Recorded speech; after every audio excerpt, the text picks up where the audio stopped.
The champagne tasted like lies. I stood at the edge of the glittering ballroom, watching my husband laugh with a woman whose dress cost more than our wedding, 3 years of marriage. And I'd learned to recognize that particular tilt of his head, the one that meant I was about to become invisible. Marcus Chen had always been good at making me disappear. The fundraiser was everything he loved. Power dressed in silk, corruption masked by charity. Politicians mingled with businessmen who owned them. I'd stopped asking questions about his work 2 years ago, right around the time I noticed the armed men who followed him everywhere. My phone buzzed in my clutch. A text from my sister. "Did you ask him about Thursday dinner?" I pulled out my phone to respond when Marcus's voice cut through the crowd, sharp and cold. He was 10 feet away, phone pressed to his ear, his face twisted with fury I'd never seen directed at anyone but me. "I don't care what excuse you give them. Handle it or I'll handle you." The temperature in my chest dropped. This wasn't the Marcus who smiled for cameras. This was someone else entirely. I started typing a reply to my sister, then noticed something strange. My text from 5 minutes ago asking Marcus if he wanted a drink showed as delivered but unread. I backed out, checked our message thread. Everything I'd sent today was unread. A cold realization crawled up my spine. I opened my phone settings, scrolled to blocked numbers, and my hands started shaking. My own number. He'd blocked me. At his own party. While I stood 20 feet away. "Mrs. Chen." A voice beside me made me jump. A man I'd never seen before stood there, dressed in a black suit that screamed security. But his eyes were wrong, too sharp, too knowing. "You should come with me." "Excuse me?" "Your husband is expecting you. Upstairs. Now." Something in his tone made my throat tight. I didn't know there was an upstairs meeting. There is now. His hand moved to my elbow, firm but not quite forceful. "This way." I pulled back. "I'll wait for Marcus too." "Mrs. Chen." His grip tightened just slightly. "Please don't make this difficult." The ballroom suddenly felt too bright, too loud. Marcus was still on his phone across the room, his back to me. I searched for his usual security detail, but they'd all vanished.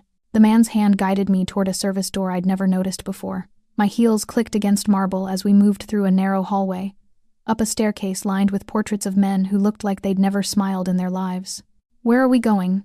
"You'll see." We stopped at a heavy oak door. He knocked twice, paused, knocked once more. Some kind of code. The door opened, and I was pushed gently but firmly inside. The room was dark except for the city lights streaming through floor-to-ceiling windows. A figure stood silhouetted against the view, hands clasped behind his back. Too tall to be Marcus, too still. "Leave us." The voice was low, textured like smoke and broken glass. The door clicked shut behind me. The man turned, and my breath caught. He was beautiful in the way a blade is beautiful, all sharp lines and controlled danger.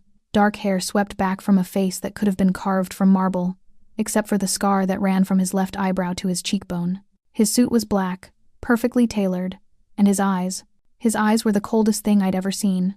"Sienna Chen." He said my name like he was tasting it. "Do you know who I am?" I shook my head, unable to find my voice. "My name is Dante Volkov." He moved closer, each step measured and deliberate. "And your husband owes me $20 million. The room tilted. That's impossible." "Is it?" He stopped 3 feet away, close enough that I could smell his cologne, cedar, and something darker. "Tell me, Mrs. Chen, what exactly do you think your husband does for a living?" "He's in real estate development." Dante's laugh was soft and utterly terrifying. "Real estate? Yes, I suppose you could call it that. If by real estate, you mean laundering money for the Yakuza through property deals. You're lying." "Am I?" He pulled out his phone, tapped the screen, and held it up to me. Photos, documents, bank statements with Marcus's name, meetings with men whose faces I recognized from news reports about organized crime. My knees went weak. "Marcus has been skimming," Dante continued, pocketing his phone, taking a little extra for himself. "I don't appreciate thieves. I don't know anything about this. I swear I don't." "I know." His voice softened just slightly, and somehow that was worse. "But he does. And when I asked him how he planned to repay me, do you know what he said?" I couldn't speak. He said, "Take whatever you want. Just leave me out of it." Dante stepped closer, so close I could see flecks of silver in his dark eyes. "So I'm here to collect. I don't have $20 million. No, but you're worth something to him. Or," he tilted his head, studying me with unsettling intensity, "maybe you're not. Maybe that's why he blocked your number tonight." My heart stopped. "How did you—" "I know everything about Marcus Chen. including how he treats his wife. His hand rose, and I flinched, but he only brushed a strand of hair from my face with surprising gentleness. Tell me, Sienna, when was the last time your husband looked at you the way I'm looking at you right now? I couldn't breathe, couldn't think. Here's what's going to happen. Dante's voice dropped lower. You're going to walk back to that party. You're going to smile. You're going to tell Marcus you have a headache and you're going home early. And then you're going to wait for my call. Why would I? Because in exactly 48 hours, Marcus is going to be arrested for money laundering, racketeering, and conspiracy to commit murder. Unless... He leaned in, his breath warm against my ear. Unless you agree to help me destroy him first. Terror and something else, something hot and dangerous, flooded my veins. You want me to betray my husband? No. Dante pulled back, and his smile was absolutely lethal. I want you to survive him. There's a difference. The door behind me opened. The same security guard stood waiting. Think carefully, Sienna, Dante said. Your husband blocked your number tonight because he's planning something. Something that doesn't include you walking away alive. I stared at him, my world cracking apart like glass. 48 hours, he repeated. Don't make me wait. I made it to the bathroom before my hands started shaking. The marble counter was cold beneath my palms as I stared at my reflection. Perfectly applied makeup, diamond earrings Marcus had given me for our anniversary, a dress that cost more than most people's monthly rent. I looked like someone who belonged in that ballroom. I looked like a lie. Your husband blocked your number tonight because he's planning something. Dante Volkov's words circled in my head like vultures. I pulled out my phone again, checked the blocked number list. Still there. My own name, relegated to digital silence. How long had it been there? Hours? Days? A notification flashed across my screen. A text from Marcus's number. Where are you? My fingers hovered over the keyboard. He'd unblocked me. Or maybe he'd never blocked me at all. Maybe Dante had been lying, manipulating me, playing some sick game I didn't understand. But deep down, in the part of myself I'd been ignoring for 3 years, I knew better. I typed back. Headache. Going home early. 3 dots appeared immediately. Disappeared. Appeared again. Stay. We need to present United tonight. United. As if we'd ever been that. Already called the car. Sorry. I didn't wait for his response. I slipped out the bathroom's side exit, took the service elevator down, and walked out through the kitchen where staff barely glanced at me. The night air hit my face like a slap, cold and sharp with the promise of rain. The valet brought my car, Marcus's car. Really, everything was his, and I slid into the driver's seat, my hands still trembling. I should have gone home. Should have locked the doors, called my sister, pretended this night never happened. Instead, I drove. The city blurred past my windows, streetlights smearing like watercolors. I didn't have a destination, just a desperate need to move, to think, to figure out if my entire life had been a carefully constructed prison I'd been too naive to recognize. My phone rang. Marcus. I let it go to voicemail. It rang again. And again. On the 4th call, I answered. I told you, I have a headache. Come back. His voice was tight, controlled. The voice he used when he was furious but couldn't show it. Now. Marcus. I'm already halfway. I don't care. Turn around. Something in his tone made my skin crawl. Is something wrong? A pause. Too long. We'll discuss it when you get here. I'm not coming back tonight. The silence that followed was arctic. Sienna, do not test me right now. Or what? The words came out before I could stop them, 3 years of swallowed anger suddenly rising like bile. You'll block my number? Oh wait, you already did that. I heard his sharp intake of breath. What are you talking about? Don't. My voice cracked. Don't lie to me. Not tonight. Sienna. I hung up. My phone immediately started ringing again. But I silenced it, my heart pounding so hard I could feel it in my throat. Rain started pattering against the windshield. Soft at first, then harder, until I could barely see the road. I pulled over into an empty parking lot, cut the engine, and let myself fall apart. The tears came hot and fast. 3 years of pretending everything was fine, that the distance between us was normal, that the cold look in his eyes when he thought I wasn't watching was just stress from work. I'd been so good at lying to myself. My phone lit up with a text. Not from Marcus. An unknown number. There's a cafe on Lexington and 53rd. Blue awning. Be there in 20 minutes. Come alone. I stared at the message, my pulse racing. I should delete it, block the number, drive home and forget this entire nightmare. My fingers typed. How do I know this isn't a trap? The response came immediately. You don't. But neither is going home to a man who just spent the last 10 minutes on the phone ordering his security team to find you. Ice flooded my veins. I looked in my rearview mirror, empty street, rain, shadows. Another text. Your car has a tracker. He knows exactly where you are right now. The cafe is 3 blocks from a police station. Your choice, Sienna. I started the engine. The cafe was nearly empty. Just a tired barista and an old man reading a newspaper. I spotted Dante immediately, sitting in a corner booth, a cup of black coffee in front of him.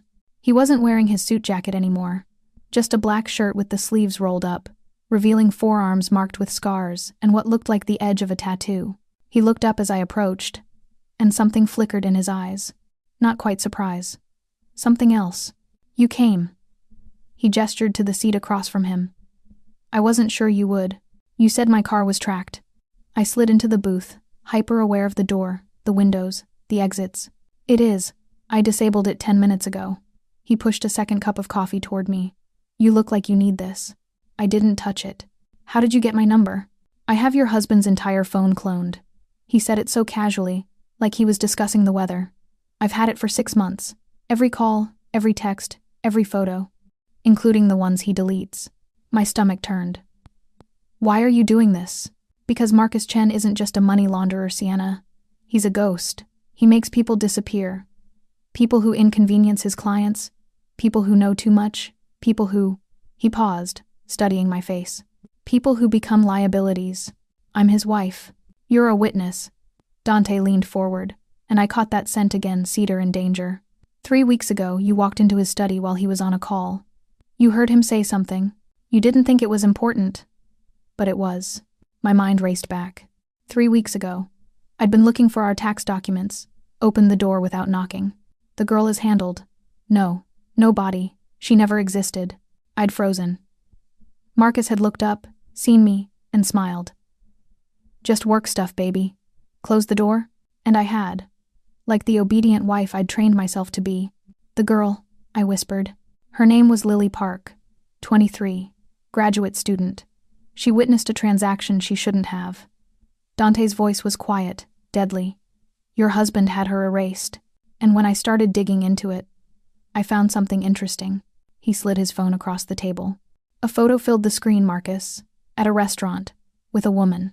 The same woman from tonight's party. They were holding hands. Her name is Victoria Liang, Dante said. And 6 months ago, Marcus took out a $5 million life insurance policy on you. The world stopped. So I'll ask you again, Sienna. His dark eyes held mine. Do you want to survive him? Or do you want to wait and see what he's planning? My phone buzzed. A text from Marcus. I know you're with him. Come home now, and I'll forgive this. I looked up at Dante, my entire body numb. What do you need me to do? His smile was slow, dangerous, and absolutely terrifying. Everything. Dante's apartment wasn't what I expected. I'd imagined something cold and industrial, all steel and glass like the man himself. Instead, I found myself in a converted loft with exposed brick walls, bookshelves crammed with worn paperbacks, and a kitchen that actually looked used. A record player sat in the corner, a vinyl still spinning silently, the music long finished. Surprised? Dante shrugged off his jacket, tossing it over a leather chair. What did you think? A torture dungeon? Something like that. I stood awkwardly by the door, my wet coat dripping on his hardwood floors. The drive here had been a blur following his car through rain-slicked streets, checking my mirrors compulsively, half expecting Marcus's security team to run us off the road. You can't go home, Dante had said at the cafe. Not tonight, maybe not ever. And stupidly, impossibly, I'd believed him. Bathroom's down the hall if you want to dry off. He moved to the kitchen, pulled down 2 glasses. I'd offer you wine, but you should keep your head clear. We have work to do. Work, I laughed, the sound slightly hysterical. You mean destroying my husband? I mean saving your life. He poured amber liquid into both glasses anyway, whiskey, from the smell. There's a difference. I took the glass he offered, our fingers brushing. The contact sent an unexpected jolt through me, something electric and wrong and terrifying. His eyes met mine, and for a moment, I saw something flicker there, something almost human. Then it was gone. Here's what we know. Dante moved to a desk in the corner, opened a laptop. Marcus has been skimming from my organization for 8 months. Small amounts at first, then larger. He's gotten greedy, sloppy. But that's not why I want him destroyed. I moved closer, drawn despite myself.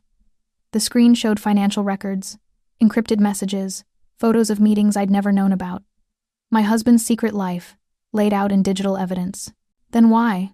I asked. Dante's jaw tightened. Because 3 months ago, he made a deal with the Antonov family. Russians, bad ones. He gave them information about my supply routes, my contacts, my safe houses. In exchange, they promised him protection when he disappeared. Disappeared where? Singapore, with Victoria Liang and approximately $30 million. He pulled up another file plane tickets, both dated for next Tuesday. He's been planning this for months. The life insurance policy was just insurance, in case you started asking questions. My legs gave out. I sank into the chair beside him, the whiskey sloshing in my glass.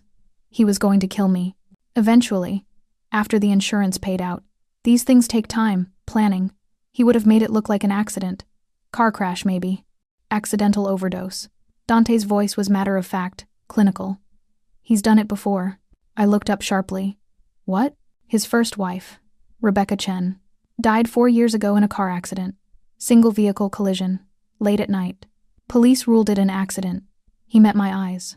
I don't believe in coincidences. The whiskey burned going down, but I welcomed it. Needed it. Why didn't you tell me this at the party? Would you have believed me? You barely believe me now. He was right.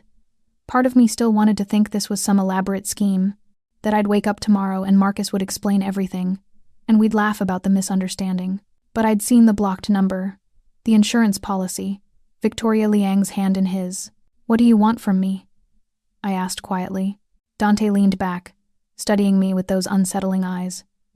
Marcus has a safe in his study. Biometric lock.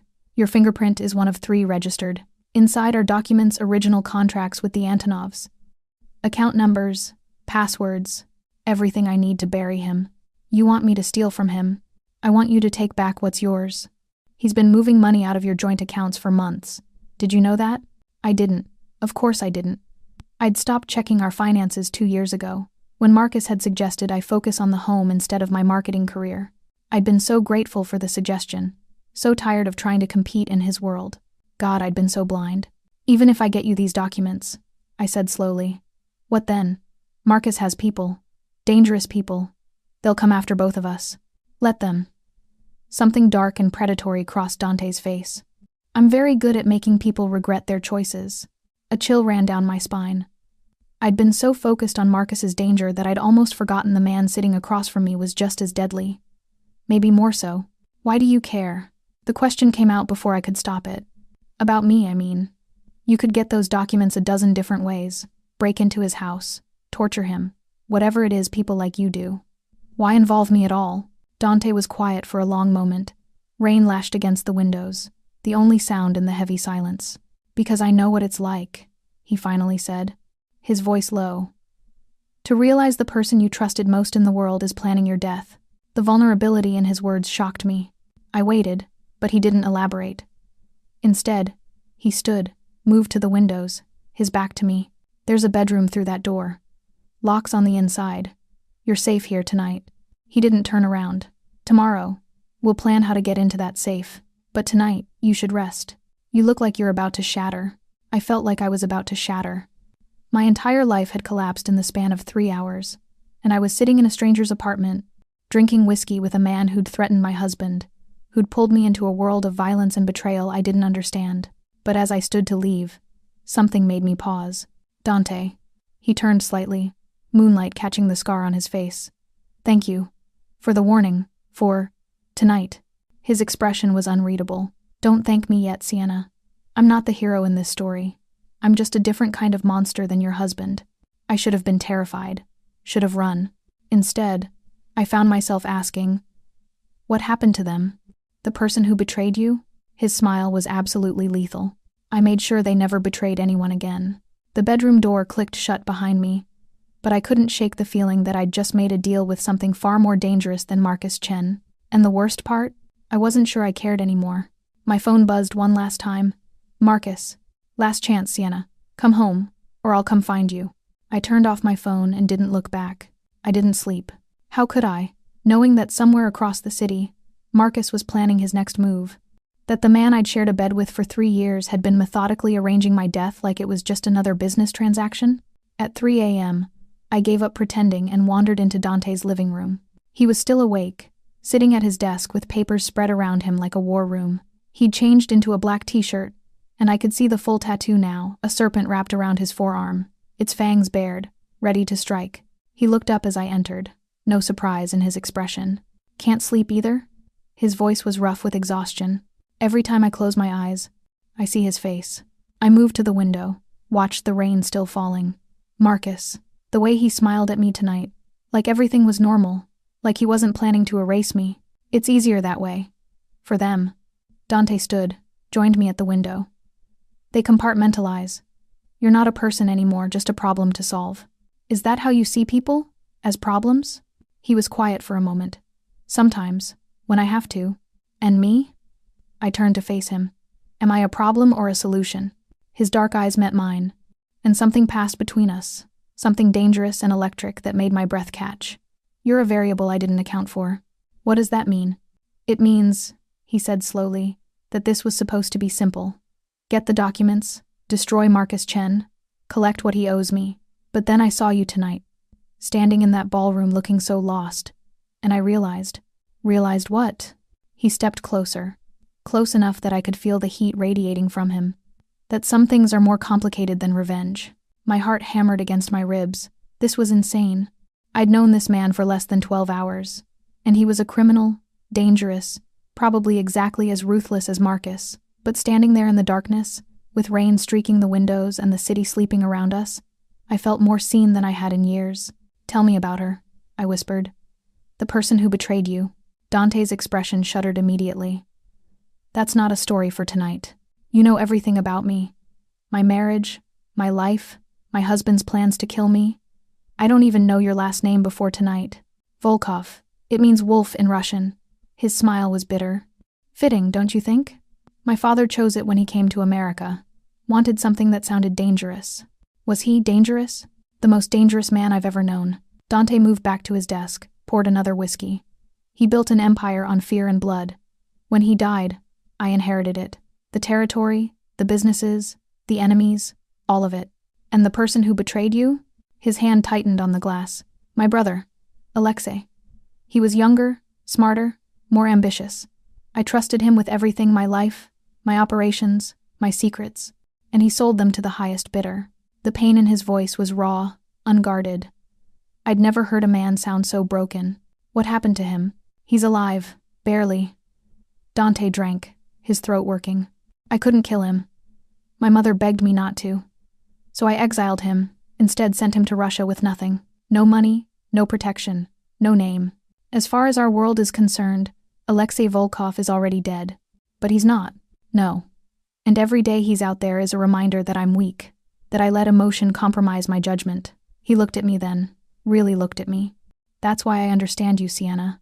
Because I know what it's like to love someone who destroys you. The confession hung between us, heavy and intimate. I don't love Marcus anymore, I said quietly. I'm not sure I ever did. I think I loved the idea of him. The security, the stability. My parents died when I was 21 car accident. I was alone, drowning in grief and debt. Marcus was solid, safe. Or so I thought. Safety is an illusion. Dante set down his glass. Especially in our world. Your world, not mine. It's your world now. The moment you sat down with me in that cafe, you crossed a line. Marcus will never forgive that. Neither will his associates. Fear spiked through me. So what am I supposed to do? Hide here forever? Live in your shadow? No. His voice turned hard, determined.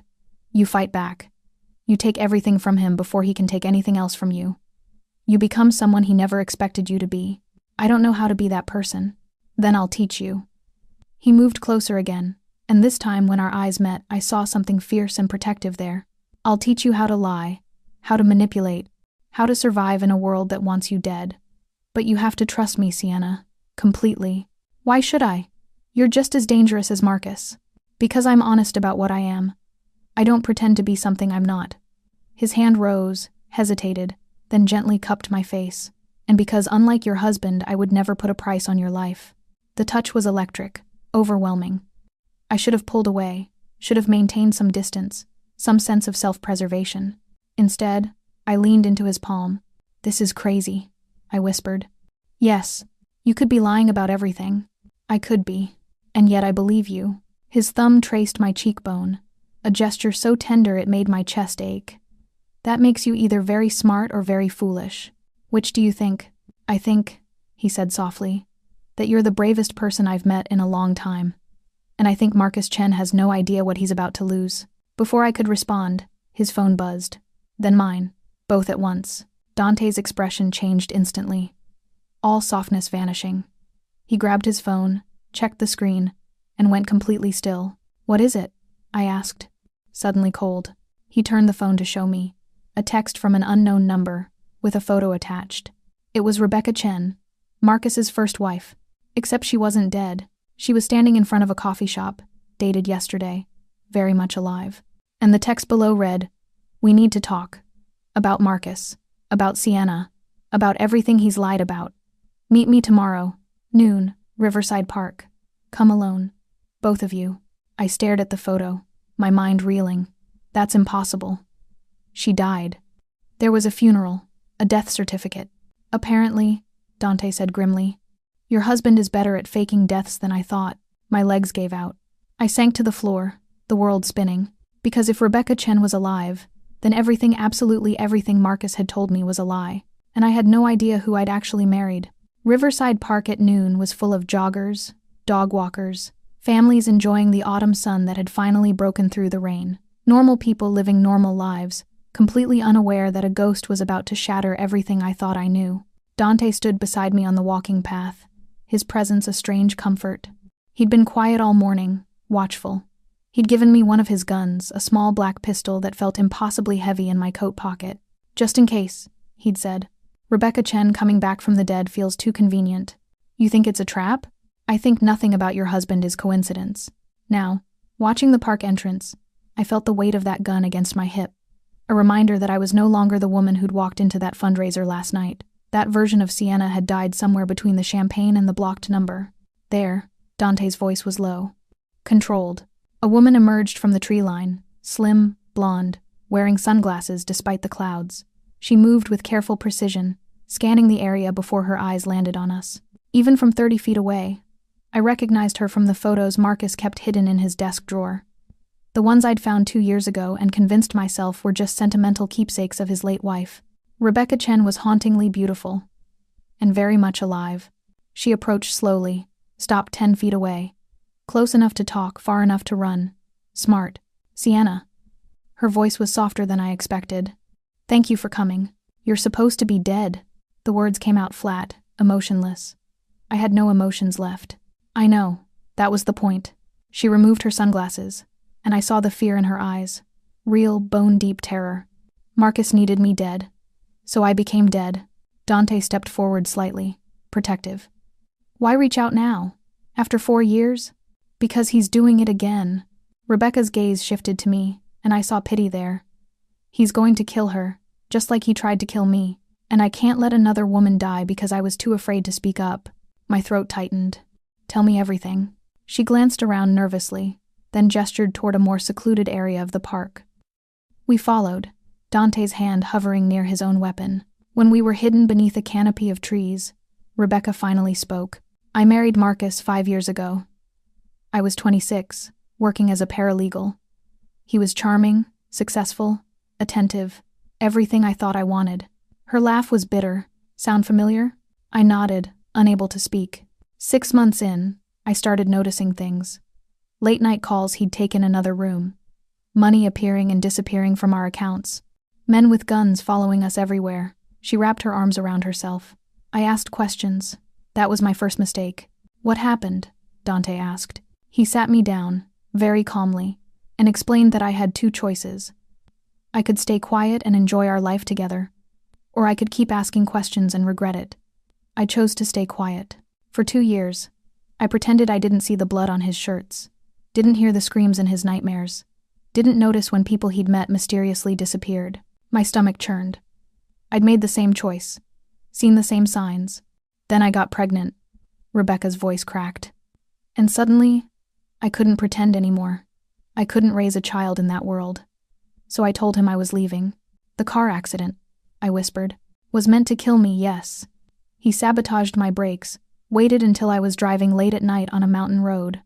I should have died, would have, if a truck driver hadn't seen me go over the edge and called for help. Her hands were shaking now. I was in the hospital for 3 weeks. Marcus came to visit once, saw that I was alive, and the look on his face. She shuddered. I knew he'd try again. So you ran. A nurse helped me. Her brother worked for a man who specialized in making people disappear. New identity, new life, new everything. The baby. She closed her eyes. I lost her in the accident. But Marcus never knew I was pregnant. That's the only thing I got to keep to myself. Dante's jaw was tight with controlled fury. Why not go to the police? With what evidence? Marcus is careful, connected. Half the police force is on his payroll. I had no proof, no witnesses, nothing, so I stayed dead. Rebecca looked at me with haunted eyes. Until 3 weeks ago, when I saw your picture in the society pages, saw you standing next to him at some charity event, wearing the same smile I used to wear, the smile that says, everything's fine when everything's falling apart. Tears burned behind my eyes, but I wouldn't let them fall. How did you know he was planning to kill me? Because I've been watching. I know about Victoria Liang, the insurance policy, the plane tickets to Singapore.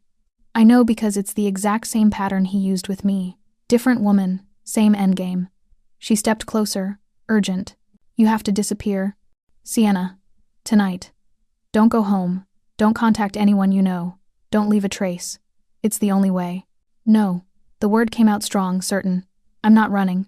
Rebecca stared at me. Then you're going to die. Not if I destroy him first. I looked at Dante, saw the dark approval in his eyes. I want the documents. I want the evidence. I want everything that can bury Marcus Chen so deep he'll never crawl out. You don't understand what you're up against, Rebecca pleaded. Marcus isn't just a criminal. He's protected by people more powerful than you can imagine. The Antonovs, the Yakuza, politicians, judges. I don't care. And I realized, standing there in that hidden corner of the park, that I truly didn't. Fear had kept me small for too long. He took 3 years of my life. He was going to take everything. I'm done being his victim. Dante's hand found mine, squeezed once. A promise.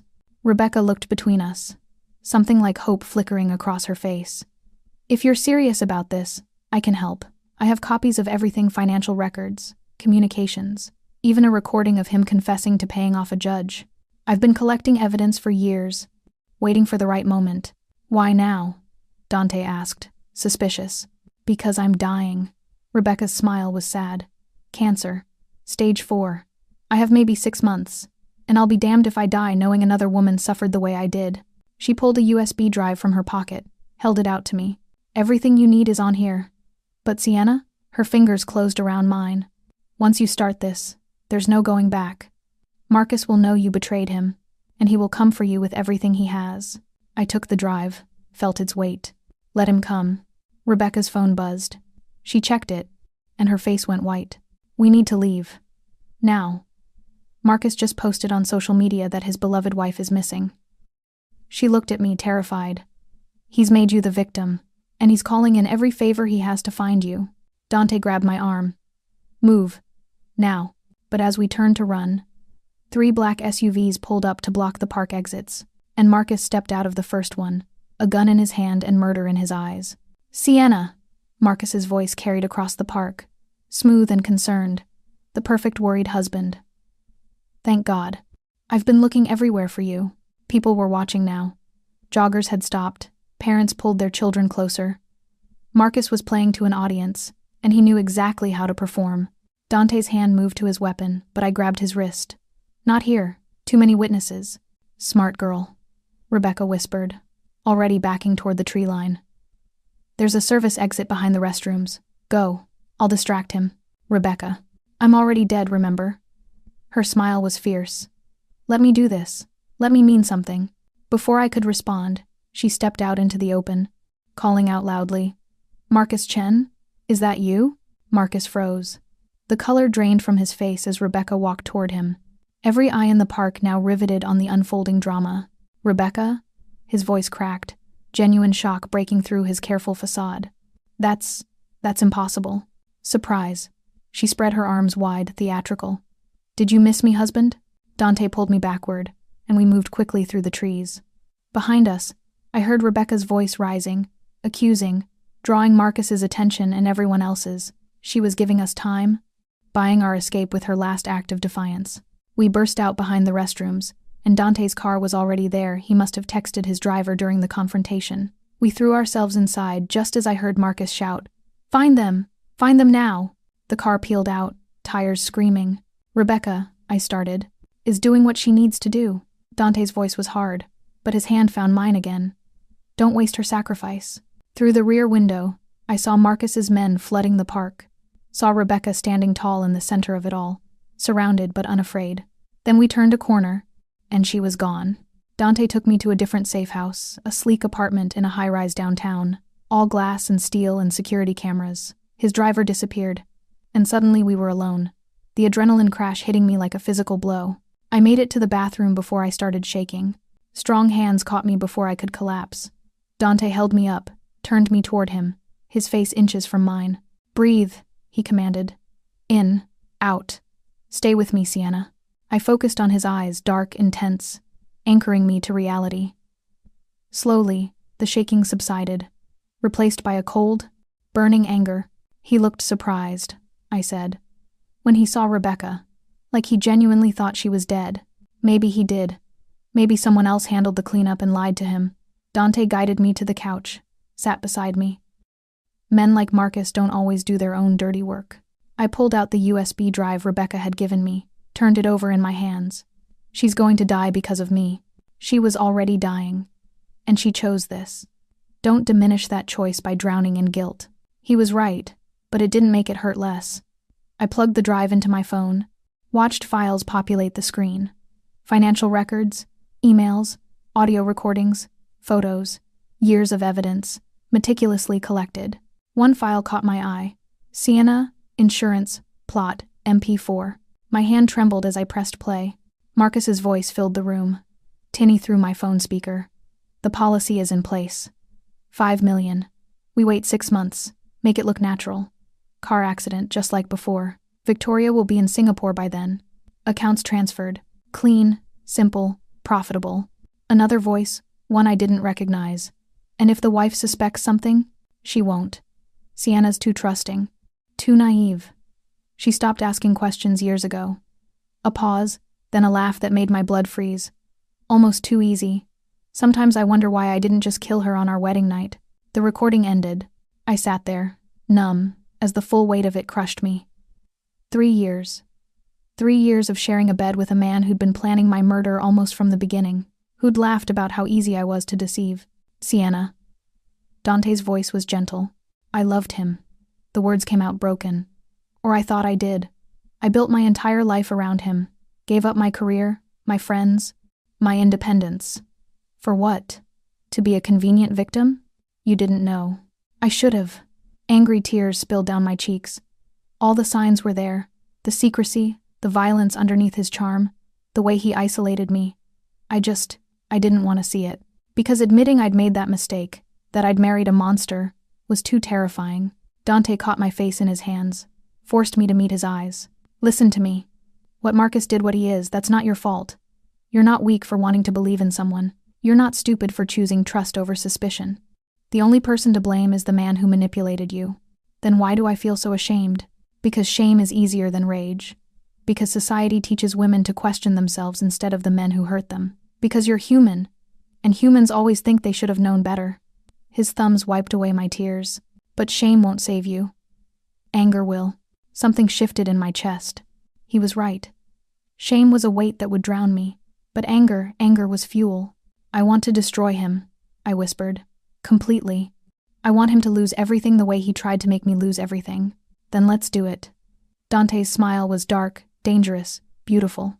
"We have the evidence. We have Rebecca's testimony. She'll surface when it matters. We have the element of surprise. Marcus thinks you're a helpless victim. Let's show him exactly how wrong he is." "How?" "By hitting him where he's most vulnerable. His pride." Dante pulled up a file on his laptop. "Tomorrow night's schedule. There's a meeting, The Antonov family, finalizing their partnership with Marcus. All the major players will be there. We're going to walk in, expose everything, and watch his empire crumble in real time. That's insane. We'll be killed. Not if we do it right. Not if you trust me. He turned to face me fully, his expression intense. I need to know you're all in, Sienna, because after tomorrow night, there's no going back. You'll either be free or dead. There's no middle ground. I thought about Marcus's laugh on that recording. About Rebecca, sacrificing herself in that park. About the woman I used to be small, scared, compliant. She was gone, and I didn't mourn her. I'm in. Dante's hand cupped the back of my neck, drew me closer until our foreheads touched. The gesture was intimate, possessive, terrifying in its intensity. Then tomorrow, he murmured, his breath warm against my lips. We burn his world down. My phone buzzed. A text from an unknown number. A photo loaded slowly. Rebecca, battered and bloody, tied to a chair in what looked like a warehouse. And below it, Marcus's message. You have 24 hours to turn yourself in. For every hour you make me wait, she loses a finger. After that, we move to more creative measures. Your choice, darling wife. The photo was time-stamped 3 minutes ago. Dante's eyes met mine, and I saw my own fury reflected there. Change of plans, I said, my voice deadly calm. We're not waiting until tomorrow. Absolutely not. Dante blocked the door, his body a wall of controlled fury. This is exactly what Marcus wants. You walk in there, you're dead. Rebecca's dead. We're all dead. Then what do you suggest? I shoved the phone in his face, Rebecca's bloodied image burning into my retinas. We let him torture her while we sit here making plans? We think strategically. Marcus is baiting you. I don't care. My voice cracked, raw with desperation. She saved my life today. I won't let her die for me. She's already accepted her death. Haven't you been listening? Dante grabbed my shoulders, forced me to focus. Rebecca has terminal cancer. She made her choice. If you throw yourself into Marcus's hands now, you dishonor that choice. You make it meaningless. The logic cut through my panic. But the guilt remained. A stone in my chest. So we do nothing? No, we do something smart. He released me, moved to his laptop, fingers flying across the keyboard. Marcus sent that photo from a burner, but I can trace the metadata. Give me 10 minutes. I'll have a location. And then we hit him with everything we have, but planned, calculated, not running in blind. His eyes met mine, and I saw the same barely leashed violence I felt thrumming through my own veins. You want revenge? Real revenge? We don't just save Rebecca. We use this to destroy him. My hands clenched into fists. Every instinct screamed to run to that warehouse, to trade myself for Rebecca's freedom. But Dante was right. Marcus had spent 3 years conditioning me to be reactive, emotional, easy to manipulate. That woman was gone. What do you need from me? I asked, my voice steadier. Relief flickered across Dante's face. Everything on that USB drive.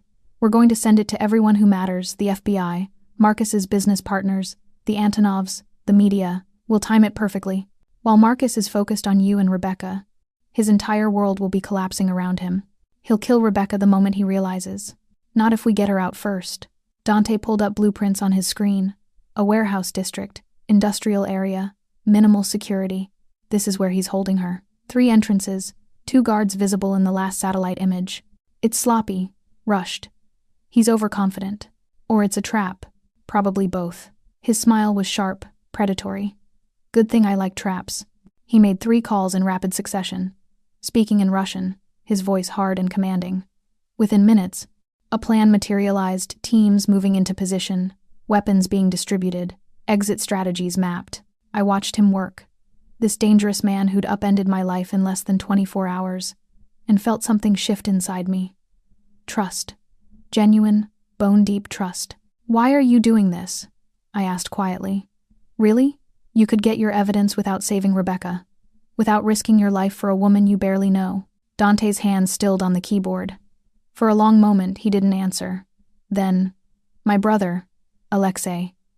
Before he betrayed me, there was a woman. Irina. She was everything to me. Smart, fierce, unafraid of my world. My breath caught. What happened? Alexei told her things. Things about my business, about the people I'd hurt, the lines I'd crossed. He convinced her I was a monster. His voice was hollow, distant. She tried to leave. I tried to stop her. Not violently, just. I asked her to stay, to let me explain. Did she? No. She walked out that door, got in her car, and drove away. He turned to face me, and the pain in his eyes was raw, devastating. The Antonovs had planted a bomb. They thought it was my car. She died instantly. My hand found his, squeezed. Dante. I hunted down every person involved, made them pay. But it didn't bring her back, didn't change the fact that she died thinking I was exactly the monster Alexei said I was. He looked at our joined hands. So when I see you, see Rebecca, see women caught in the crossfire of men's violence, I can't walk away. Not anymore. The confession hung between us, intimate and terrible. I'm sorry, I whispered. Don't be. Just survive this. Prove that not every woman who crosses my path ends up dead. He pulled away, the vulnerable moment closing like a wound. Now, are you ready to kill your husband? The question should have shocked me. A week ago, it would have. But standing there, thinking of Marcus's laugh, Rebecca's blood, the 3 years of lies. Yes, the warehouse was exactly where Dante predicted, squatting in the industrial district like a metal beast. We approached in darkness, Dante's team fanning out in practiced silence. I wore black tactical gear that one of his men had provided, a gun heavy in my hands. Stay behind me, Dante murmured as we breached the first entrance. No matter what happens, you don't engage directly. Understood? I nodded, though we both knew I was lying. Inside, the warehouse was cavernous, filled with shipping containers and shadows. The smell hit me first, rust, oil, and underneath it, blood. We moved through the maze of containers, following the sound of voices. Marcus's voice specifically, smooth and conversational. Really thought I wouldn't find you, Sienna? That you could run to my competitor and expect no consequences? We rounded a corner, and there she was. Rebecca, tied to a chair under a harsh spotlight, her face swollen, one eye nearly shut. Blood dripped from her split lip. Her left hand, I bit back a scream.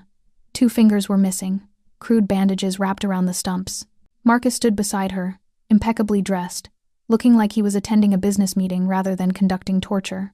Your wife is more resourceful than you gave her credit for. Rebecca spat through broken teeth. She's going to bury you.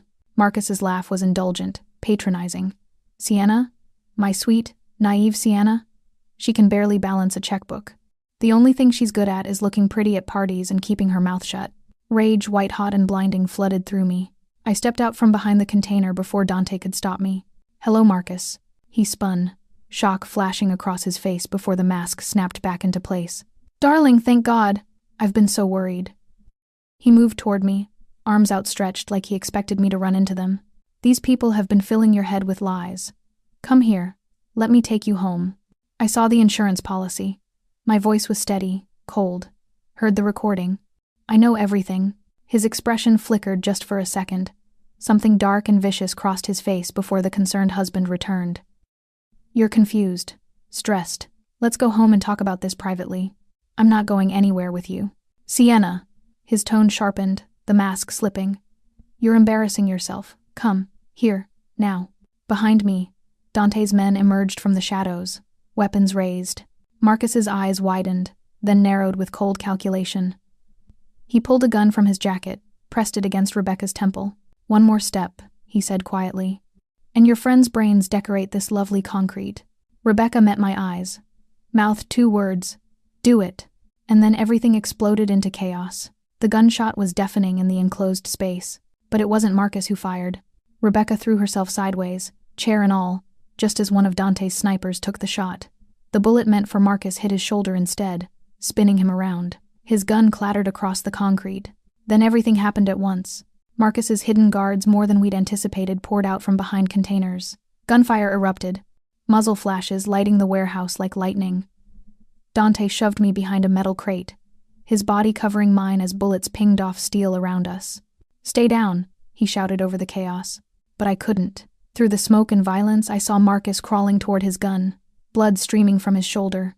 Saw Rebecca, still tied to that chair, trapped in the crossfire. I didn't think. Just moved. I ran low, zigzagging between containers as bullets chased me. Dante's roar of fury followed, but I didn't stop. Couldn't stop. Rebecca had lost 2 fingers because of me. I wouldn't let her die, too. I reached her just as Marcus's hand closed around his gun. Our eyes met across 15 feet of blood-stained concrete, and I saw it then, the real Marcus, the one he'd hidden behind charm and smiles for 3 years. There was nothing human in that gaze, only cold, calculating hatred.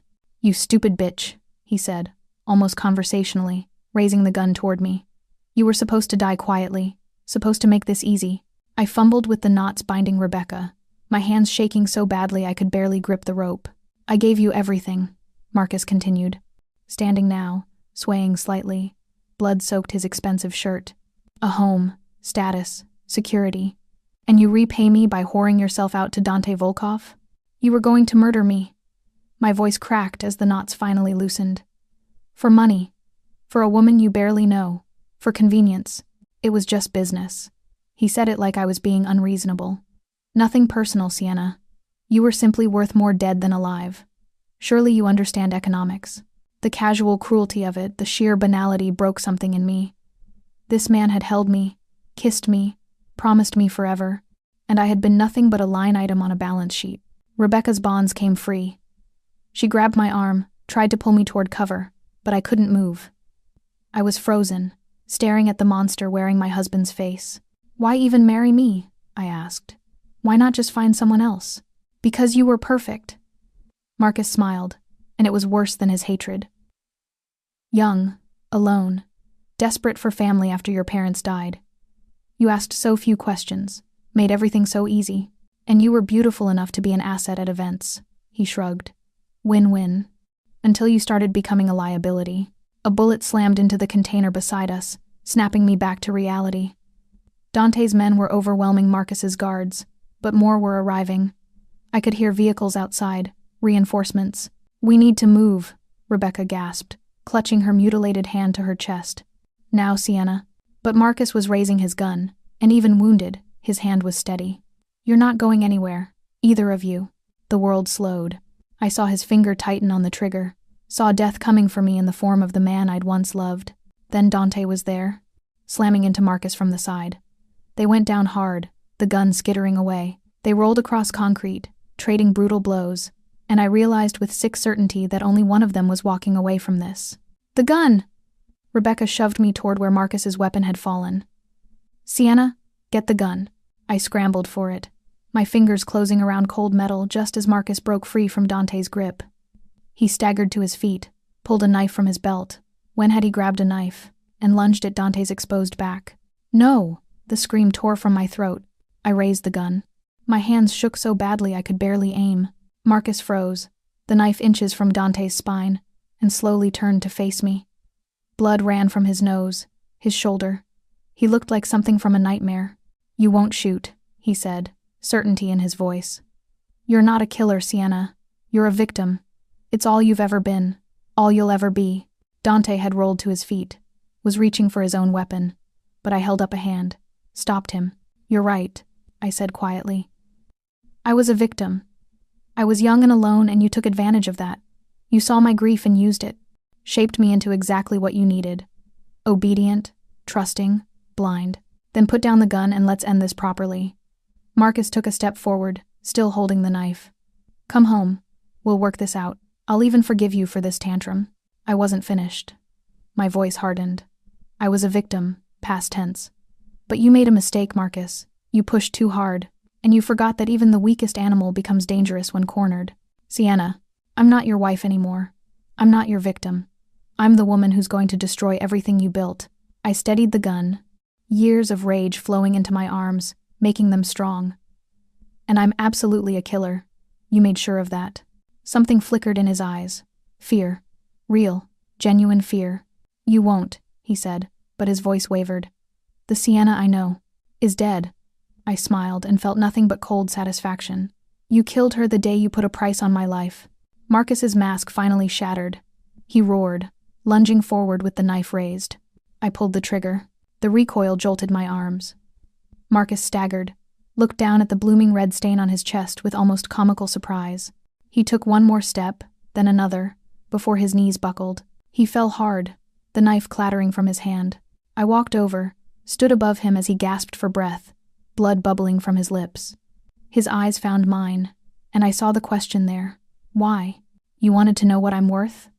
I crouched beside him, voice soft.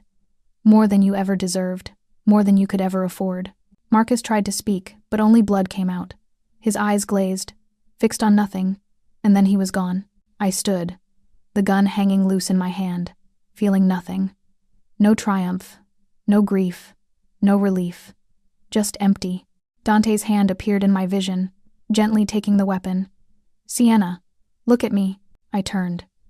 His face was bruised, bleeding from a cut above his eye, but his expression was soft. Understanding. "You did what you had to do," he said quietly. "I killed him. You survived him. There's a difference." Behind us, the gunfire had stopped. Dante's men were zip-tying Marcus's surviving guards, securing the warehouse. But outside, I heard more vehicles arriving. Many more. Rebecca grabbed my shoulder, her face white. "That's not your people, is it?" Dante's expression went cold. "No, that's the Antonovs." The warehouse's main doors exploded inward with a boom that shook the building, and through the smoke walked a woman in a blood-red suit, flanked by a dozen armed men. "Well," she said in accented English, surveying the carnage with cool amusement. "This is quite the mess you've made, Dante Volkov, and you must be the famous Sienna Chen." Her smile was sharp as a blade. "We need to talk about what you've cost me, and how you're going to repay it." The woman in red moved like a predator, her heels clicking against concrete as she surveyed the bodies scattered across the warehouse floor. Her eyes, ice blue and utterly merciless, lingered on Marcus's corpse before finding me. "Natalia Antonova," Dante said quietly, positioning himself between us. "I wasn't expecting you personally." "No? After your little stunt tonight?" Natalia's laugh was crystalline, dangerous. "You kill my business partner, steal my investment, and think I wouldn't come to collect?" Her gaze shifted to me. "And you, the grieving widow, how inconvenient."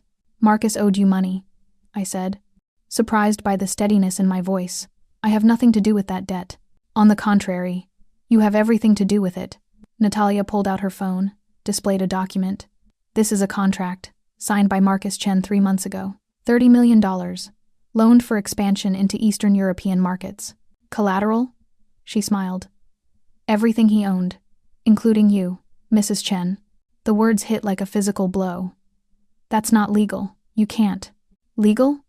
Natalia's laugh was sharp. "Oh, sweet girl, we're so far beyond legal. Your husband used you as collateral for a loan he never intended to repay, and now that he's dead by your hand."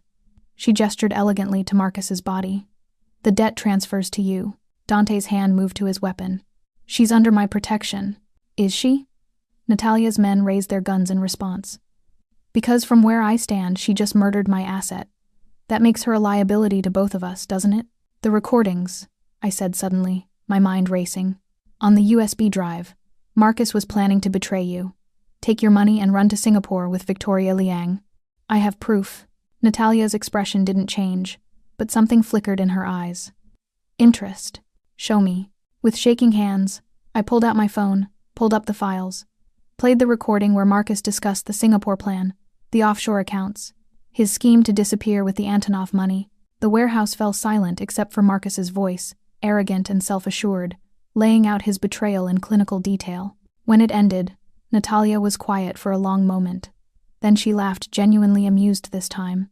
"Well, I suppose I should thank you for saving me the trouble of killing him myself." She gestured, and her men lowered their weapons slightly. "But that doesn't erase the debt, Mrs. Chen. $30 million, plus interest. I don't have that kind of money." "No, but he did."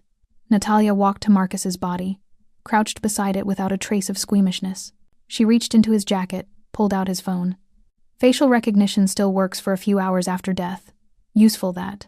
She held the phone to Marcus's vacant eyes, unlocked it, and began scrolling. "Let's see what secrets you kept, Mr. Chen." Rebecca, who'd been silent through the exchange, suddenly spoke up. "There are offshore accounts. I helped him set them up 5 years ago, before I died. Grand Cayman, Switzerland, Singapore. Maybe 40 million total." Natalia's eyebrows rose. "And you are?" "The first wife. The one he tried to kill." Rebecca's smile was bitter. "I know where all the bodies are buried, literally and figuratively." "Interesting." Natalia stood, studied Rebecca with new appreciation. "You're dying. Cancer, yes? I can see it in your eyes, the way you hold yourself. Weeks, maybe?" Rebecca didn't flinch. 6 at most. Which means I have nothing to lose by burning everything Marcus built. A tense silence stretched between them. Then Natalia smiled a real smile, with something almost like respect. I like you. You have spine. She turned back to me. Here's my offer, Mrs. Chen. You give me access to Marcus's accounts. All of them. In exchange, your debt is paid.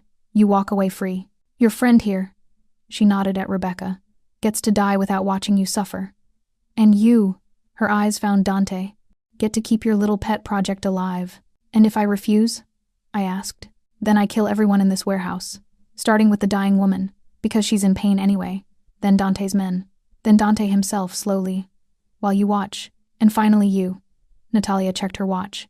You have 60 seconds to decide. Dante's hand found mine, squeezed.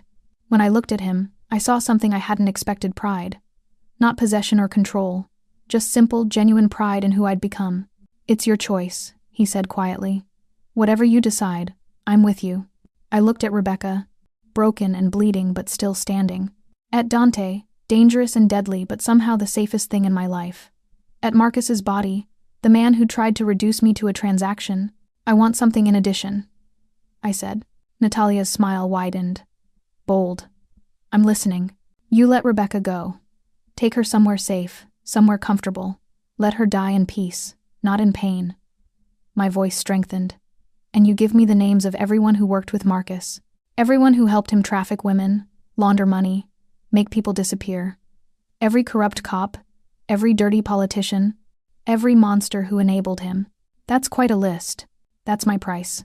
Otherwise, I'll destroy those accounts, burn every dollar, and you'll get nothing. Natalia studied me for a long, calculating moment. Then she laughed a real, delighted sound. You've got fire, Mrs. Chen. I can see why Dante risks so much for you. She extended her hand. Deal. The accounts, the information, and I'll even throw in a bonus witnesses who'll testify that Marcus Chen died in self-defense. You'll walk away clean. I took her hand. Her grip was strong, her skin cold. Smart girl, Natalia murmured. Smarter than your husband ever gave you credit for. Within minutes, her people were accessing Marcus's accounts, transferring funds. Rebecca was being loaded carefully into a private ambulance. Natalia had made a call, arranged for a hospice suite in a private facility uptown, the best care money could buy. Rebecca grabbed my hand as they wheeled her past. You did it. You survived. So did you. For a little while longer. Her smile was peaceful. Long enough to see you free. That's all I needed. They took her away, and I felt something break and heal simultaneously in my chest. Natalia approached one final time. The information you requested. Names, evidence, locations. She handed me a tablet. Use it wisely. Some of these people are problematic to eliminate. I'm not looking to eliminate them. I'm looking to expose them. Even better. Nothing terrifies powerful men more than sunlight. Natalia turned to leave, paused. One more thing, Mrs. Chen. You have potential. If you ever tire of playing it safe, I could use someone with your particular skill set. I think I'm done with the criminal underworld. Are you? Her gaze slid to Dante, lingered meaningfully. We'll see. Then she was gone, her men following. And suddenly the warehouse was quiet except for the sound of my own heartbeat. Dante pulled me into his arms, and I collapsed against him, finally letting myself feel everything I'd held back. The fear, the grief, the rage, the relief.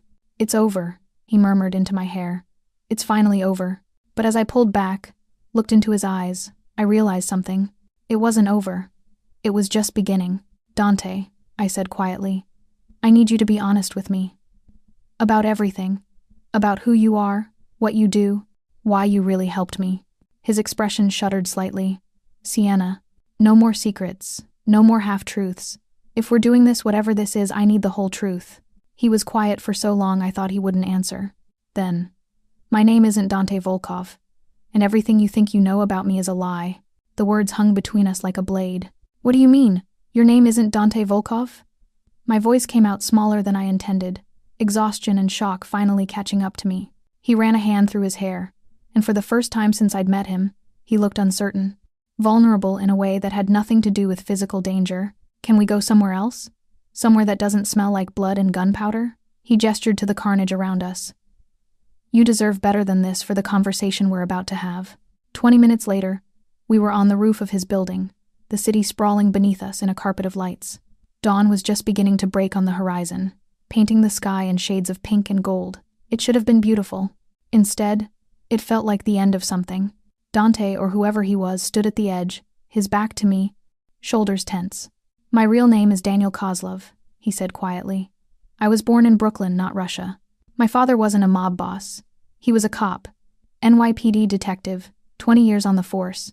The revelation hit me like cold water. A cop? One of the good ones, too. Actually believed in justice, in protecting people.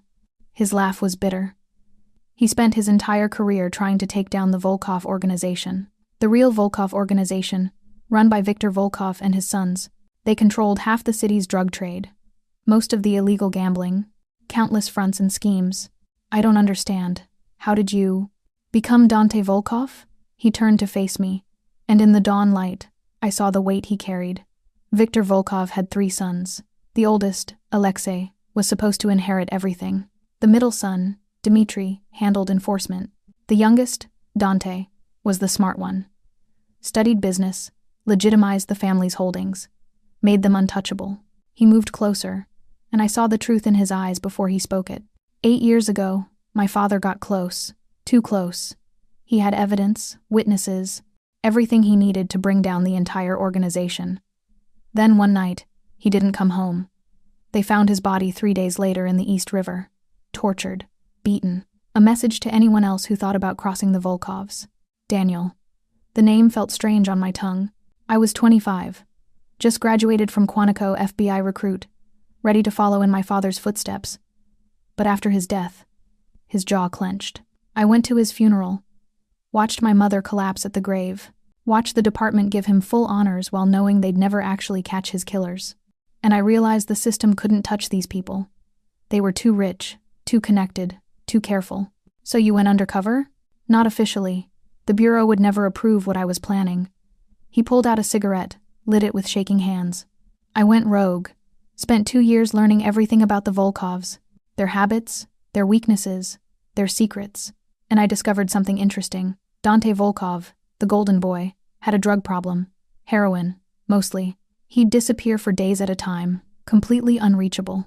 I began to see where this was going, and ice flooded my veins.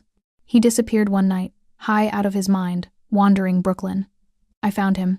We looked similar enough. Same height, same build, same dark hair, and he was so far gone, he could barely remember his own name.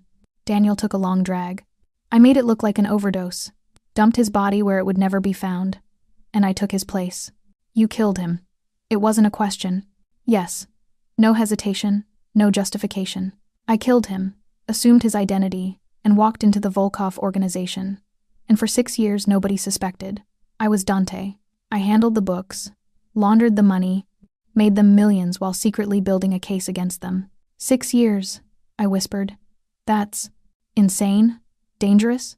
The longest deep cover operation in history? His smile was dark. All of the above, but it worked. I fed information to the FBI, to the DEA, to anyone who could use it. I dismantled their network piece by piece from the inside. And 2 years ago, when I had enough evidence to bury the entire family, I triggered the raids. What happened? Viktor and Dmitri went to prison. Life sentences, no parole. Alexei, the real Alexei, escaped to Russia. The organization collapsed. He stubbed out the cigarette.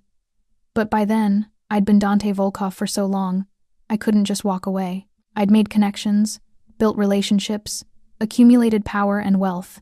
The FBI wanted me to come in, go back to being Daniel Kozlov. But you didn't. I couldn't. The confession cost him. 6 years of living as a criminal, making decisions that saved lives but also ended them. You can't do that and just flip a switch back to normal. I'd crossed too many lines, become too much of what I was pretending to be. So I made a deal I'd stay dark, operate independently, but I'd feed them intelligence on threats they couldn't touch through legal channels. The pieces were falling into place, but my mind was reeling. Marcus? Did you know him before all this? No. Marcus Chen came onto my radar 2 years ago when he started working with the Antonovs. I've been building a case against him, gathering evidence, but I couldn't move directly without exposing myself. Then I saw you at that fundraiser, saw how he looked at you like you were already dead, and I knew. His eyes met mine, intense and honest. I knew what he was planning. And I couldn't let another innocent woman die because I was playing the long game. So you saved me. The words barely made it past the lump in my throat. I tried to save you. You saved yourself. He stepped closer, cupped my face in his hands. You think I orchestrated any of this? You shooting Marcus? Standing up to Natalia? Choosing to fight instead of run? That was all you, Sienna. I just opened the door. You walked through it. Tears burned behind my eyes. You lied to me. Yes. About everything. Not everything. His thumbs brushed my cheekbones. Not about wanting to protect you. Not about seeing something in you worth saving. Not about, he hesitated, vulnerability flickering across his face. Not about falling for you somewhere between the cafe and right now. My breath caught. Daniel, I know this is insane. I know you just killed your husband. That you're processing trauma I can't imagine. I know I have no right to ask anything of you. His forehead touched mine, but I need you to know that whatever you decide, whether you walk away and never look back, or whether you stay, I'll respect it. No manipulation, no pressure, your choice. Always your choice. I closed my eyes, feeling the warmth of him, the solidity. This man who was both a lie and the most honest thing in my life. Who'd built his existence on deception but had given me only truth when it mattered. I need time, I whispered, to process, to heal, to figure out who I am without Marcus, without fear, without, take all the time you need. He kissed my forehead, gentle and reverent. I'll be here, for as long as you want me. We stood there as the sun rose, two broken people holding each other in the light of a new day. My phone buzzed. A text from an unknown number. A video file.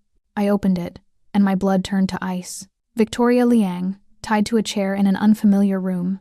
Behind her stood a figure in shadows, and a distorted voice. Marcus Chen is dead, but his debts live on. 30 million, Mrs. Chen. You have 72 hours, or Victoria dies. Then everyone you love. One by one, the video ended. Daniel's arms tightened around me. Who? I don't know. But even as I said it, a terrible suspicion formed. Daniel. Where's Alexei? The real Alexei Volkov. You said he escaped to Russia, but his face went white. No, he wouldn't. He's exiled, powerless. My phone buzzed again. Another message. A photo this time. Alexei Volkov, sitting in what looked like a private jet, smiling at the camera. And the text. Hello, brother. Did you really think I'd stay gone forever? I've been watching, learning, and now it's time to take back what you stole, starting with your new pet. Daniel's expression transformed into something terrifying. Run, he said. Right now, Sienna. Run as far as you can.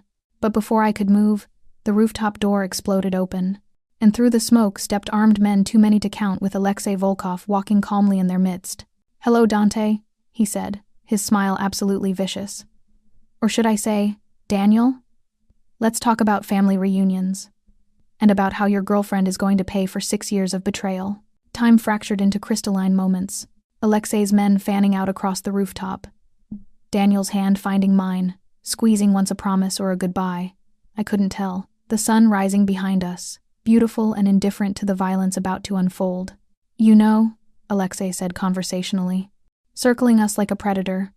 I spent 2 years in Russia eating scraps, sleeping in gutters, building myself back up from nothing. All because my dear brother here decided to play hero. You betrayed our family. Daniel's voice was ice. Sold out your own father to the Colombians for what? A bigger cut? For survival. Alexei's composure cracked. Victor was getting sloppy, paranoid. He would have gotten us all killed or imprisoned. I was protecting the legacy. By destroying it? By evolving it. Alexei's smile returned, sharp and cruel. But then you FBI golden boy playing dress-up, you ruined everything. Sent Victor to rot in prison, scattered our organization, forced me into exile. His eyes found me, so I'm going to return the favor. I'm going to take everything you care about and burn it to ash while you watch. Daniel moved in front of me, shielding. She has nothing to do with this. Doesn't she? Alexei pulled out his phone, showed us footage me and Daniel at the cafe, at his apartment, in the warehouse. I've been watching for months, waiting for you to care about something other than your righteous crusade. And then she appeared. The sad little wife with the murdering husband. Perfect. My mind raced, cataloging exits, weapons, possibilities. The rooftop door was blocked. We were 40 stories up, no escape that way. Daniel had a gun, But Alexei had 8 men, all armed. We were trapped. "What do you want?" I asked, stepping out from behind Daniel despite his hand trying to pull me back. Alexei's eyebrows rose. "Brave. Or stupid. I haven't decided which. You said Marcus owed debts. That I inherited them. But Marcus is dead, and his accounts are emptied. So either you're here for revenge, or this is about something else." I kept my voice steady, channeling every ounce of strength I'd found in the past 48 hours. "Which is it?" "Smart too." Alexei studied me with unsettling intensity. "You're right. The money doesn't matter. I've rebuilt my network, made new alliances. What I want is justice." "Justice." Daniel's laugh was bitter. "You don't know the meaning of the word." "Don't I? You stole my identity, my life, my birthright. You put my father in a cage where he died, yes, died, 3 months ago. Not that you bothered to check." Alexei's voice dropped, dangerous and cold. "So here's what's going to happen. You're going to confess. Everything. Your real name, your FBI connection, every lie you've told for 6 years. And you're going to do it on camera, in front of every contact, every ally, every person who thinks Dante Volkov is someone to respect. And then what? You kill me? No. I let you live. Disgraced, exposed, hunted by everyone you've betrayed." Alexei smiled. "Death would be mercy. I'm offering you something much worse, the truth. The cruelty of it was elegant. Daniel's entire life, his mission, his identity all destroyed. And everyone he'd helped put away would want revenge. And if I refuse?" Alexei's gun rose, pointed at my head. "Then she dies. Right now. Then I hunt down everyone else you care about. Your mother, yes. She's still alive. That sweet little house in Queens. Your partner at the bureau. Even Rebecca Chen in her hospice bed." His finger moved to the trigger. "Choose." I saw Daniel's shoulders slump. Saw defeat wash over him. He was actually going to do it. Sacrifice everything to save me. "No," I said. Both men looked at me. "Sienna," Daniel started. "No," I repeated, stronger now. "I won't let you destroy yourself for me. Not after everything." "How touching," Alexei sneered. "But irrelevant. Daniel, you have 10 seconds. "I have a better offer," I interrupted, my heart hammering. "Me. Let Daniel go, and I'll come with you. Quietly. No fight, no tricks. You can use me as leverage against him. Keep him in line, whatever you want. But you let him live his life." "Sienna, absolutely not." Daniel grabbed my arm. I turned to face him, and everything I felt, the fear, the gratitude, the impossible, terrifying love that had bloomed in the midst of chaos poured into my gaze. "You gave me my life back," I said softly. "Let me return the favor. I'm not trading your life for mine. You already did. In that warehouse, on this rooftop, every moment you've protected me. Now it's my turn." I touched his face, memorizing the feel of him. "Besides, I'm not the helpless wife anymore. Marcus made sure of that. And you showed me how to survive." Alexei watched our exchange with calculating interest. How noble. But pointless. "I could just kill you both right now." "You could," I agreed, turning back to him. "But where's the fun in that? You want Daniel to suffer. What better way than knowing I'm alive somewhere, trapped because of him? Knowing he has to behave, or I pay the price?" A slow smile spread across Alexei's face. "I was wrong. You're not brave or stupid. You're exactly like him, willing to sacrifice everything for a principle." He lowered the gun. "Fine. I accept your offer, Mrs. Chen. You belong to me now." "No!" Daniel lunged forward, but Alexei's men grabbed him, forced him to his knees. "One condition," I said quickly, before my courage failed. "Rebecca, you leave her alone. She's got weeks left.